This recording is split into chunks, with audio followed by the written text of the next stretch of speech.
우리에겐 살아있는 시간과 죽어있는 시간이 존재한다. 죽은 시간은 수동적인 행동으로 목표를 위해 나아가는 것이 아닌 아무것도 하지 않은 채 바램만이 가득한 상태로 단순한 소망만이 존재하는 시간이다. 반면 살아있는 시간은 능동적인 행동으로 자신의 목표를 향해 조금씩 나아가고 실력을 쌓아가며 자신의 가치를 높이기 위해 사용하는 시간이다.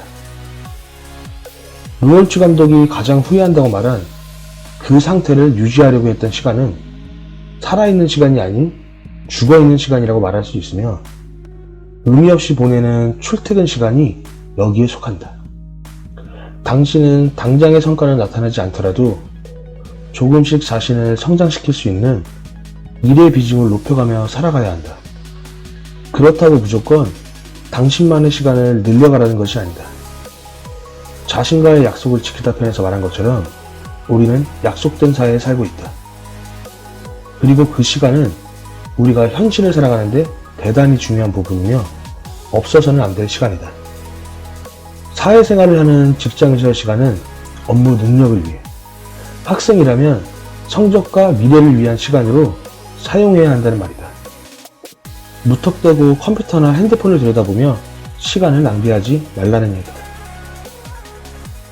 우리는 약속된 시간 안에서 그에 맞는 성장을 해야 한다.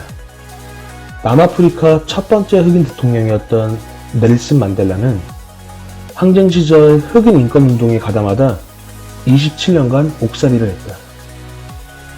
만델라는 처음에 아무 잘못도 없는 자신이 수감되었다는 사실에 분노했다.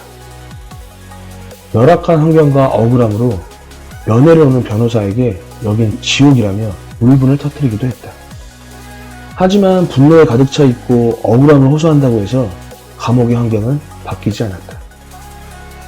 어느 정도 세월이 지나고 난 후 만델라는 마음속의 분노를 일으켜도 환경은 변하지 않는다는 사실을 인정하고 마음가짐을 바꾸기로 했다.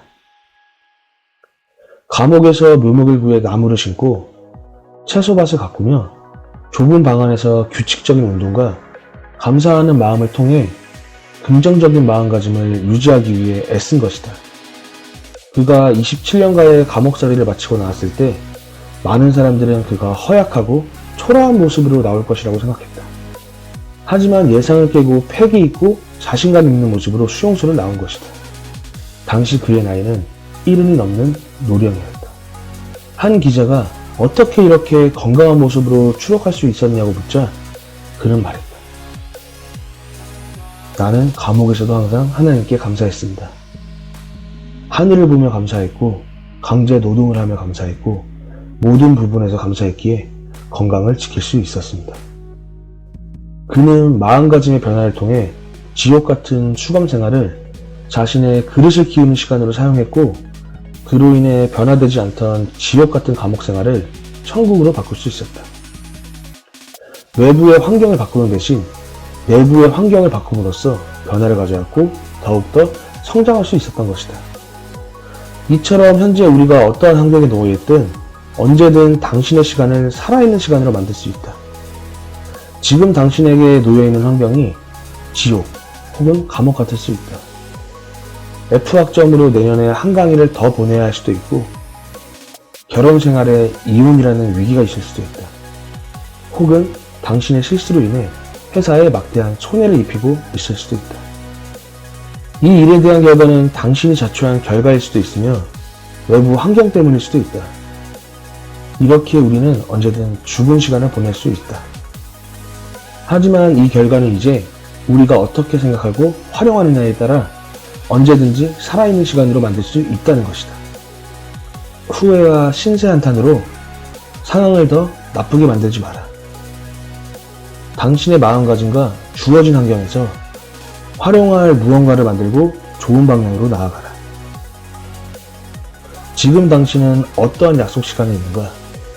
직장인가? 학교인가? 독서실인가? 거기가 어디든 그 시간 안에서 당신이 성장하려고 하는 목표를 설정하고 그것을 위해 사용해라. 지금 이 순간은 당신의 인생 전체가 아니다. 하지만 나중에 기억하든 기억하지 못하든 지금 이 순간은 당신의 한순간임은 분명하다. 당신은 이 순간을 어떻게 사용하고 있나? 아니, 어떻게 사용하겠는가? 게으른 행동과 할 일을 미루는 등 핑계에 둘러싸인 죽어있는 시간으로 보내지 말고 지금 이 시간을 기회로 활용하여 살아있는 시간으로 만들어라. 앨런 하버드는 절대 어제를 후회하지 마라.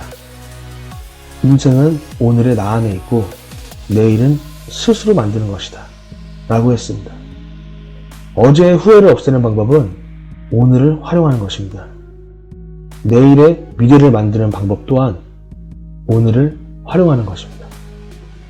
당신의 오늘은 어떻게 활용되고 있나요?